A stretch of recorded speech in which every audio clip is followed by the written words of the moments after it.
किसको हराया? Hero heroine का बड़ा चलता है।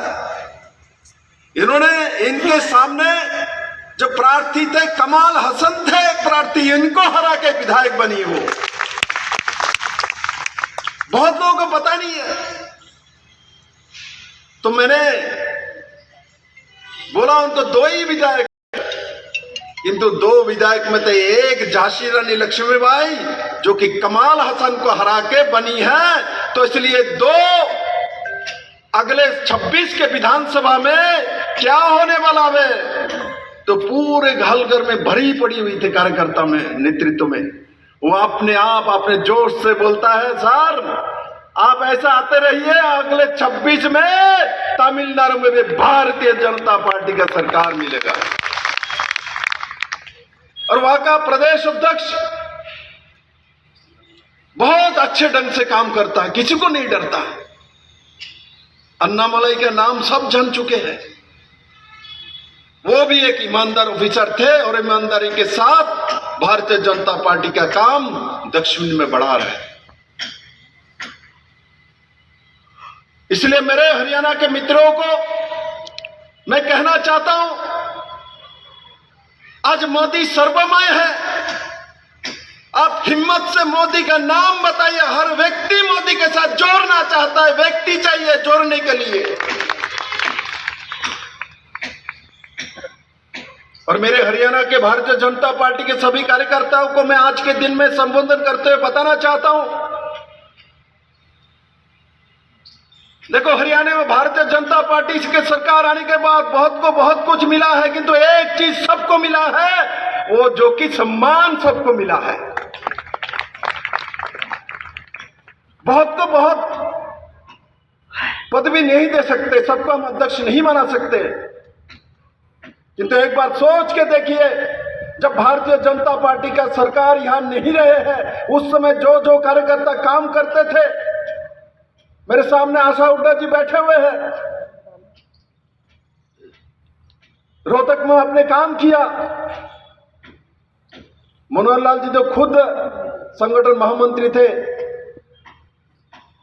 कितना धक्का खाना पड़ा उनको खुद पता है, कितना मेहनत करना पड़ा। और आज हम लोग जो मंच पर बैठे हैं, सामने बैठे हुए पूरे प्रदेश से जुड़े हुए लोग हैं,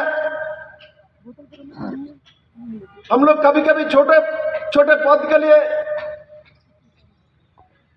थोड़े से ललायित हो जाते। मैं आप लोगों को कहना चाहता हूं, पद एक होना चाहिए, वो पद सबके पास है, वो भारतीय जनता पार्टी का कार्यकर्ता का पद है, ये मृत्यु तक आपके पास रहेगा।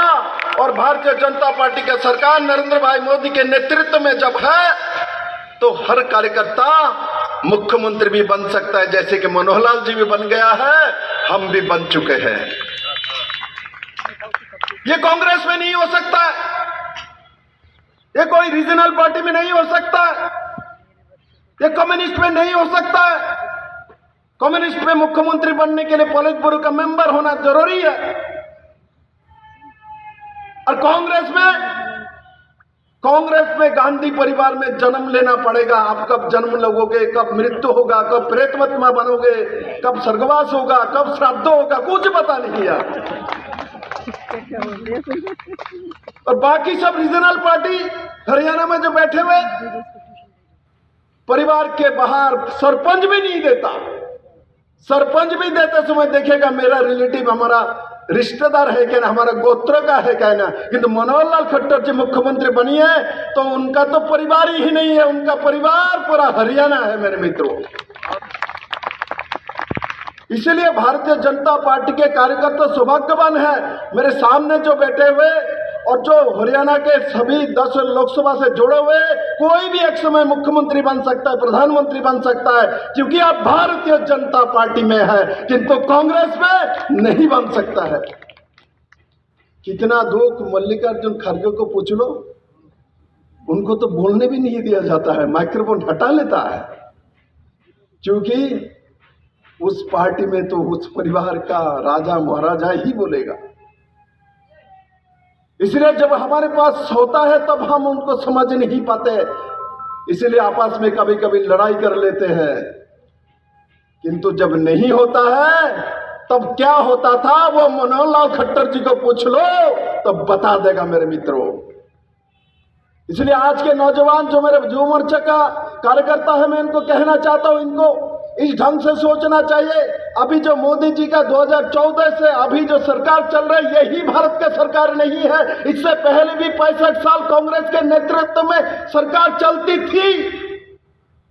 उस सरकार के बारे में बताना हमारा कर्तव्य है, जो नौजवान को बताना चाहिए। उस समय इमरजेंसी लगी थी इस देश में, उस समय पत्रकारों का गला दबाया गया था, उस समय प्रिंट मीडिया के सबको जेल में डाला गया था, उस समय सरकार के विरुद्ध में कुछ बोलते ही देशद्रोह का केस लगाया जाता था मेरे मित्रों। और आज मोदी के खिलाफ बोल देता है किंतु इस देश में कुछ नहीं होता है। आज अमित भाई को गृह मंत्री गाली दे देता है, इस देश में कुछ नहीं होता। किंतु एक समय कांग्रेस का जब राज था तब उस परिवार के कुत्ते के बारे में भी आपने गाली दे दिया तो आपको जेल में डाल दिया जाता था मेरे मित्रों। क्योंकि वो कांग्रेस का आईन था, उसको परिवर्तित नहीं किया गया था। इसलिए आज के दिन में, इस शुभारंभ के दिन में, मुझे साथ साथ माननीय प्रधानमंत्री माननीय नड्डा जी ने, अमित भाई शाह जी ने निर्वाचन का भी दायित्व तो मेरे ऊपर सौंपा है। और मैं कहता हूं आज मनोहर जी, ये मेरे ऊपर नहीं सौंपा, हरियाणा के हर कार्यकर्ता को ऊपर सौंपा है मेरे मित्रों। हरियाणा के कार्यकर्ताओं को विश्वास किया माननीय प्रधानमंत्री जी ने, जो यही कार्यकर्ता मनोहर लाल जी के साथ मिलके, विप्लव के साथ मिलके 10 के 10 लोकसभा का सीट हमको दिलवा सकता है। विश्वास में हम जरूर उतरेंगे। और मैं आपको याद कराना चाहता हूँ, फरीदाबाद बोलो, आप जानते हो मैंने आपके यहाँ 2-3 बार आ चुका हूँ।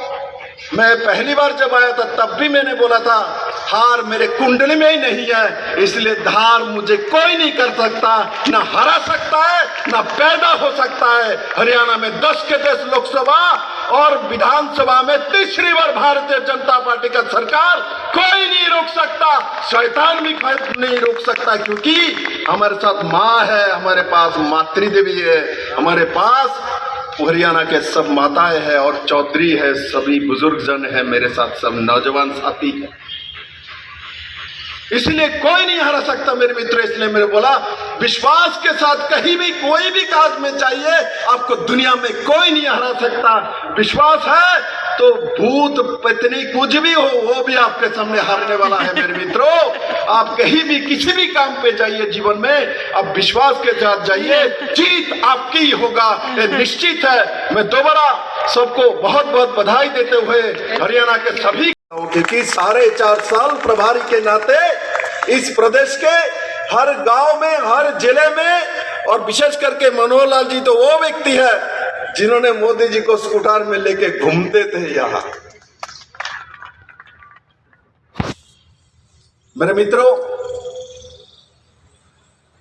काल में चेन्नई में था, तमिलनाडु में, केरल में रहा हूं। दोनों स्टेट बोलता है बीजेपी के लिए बहुत कठिन स्टेट है।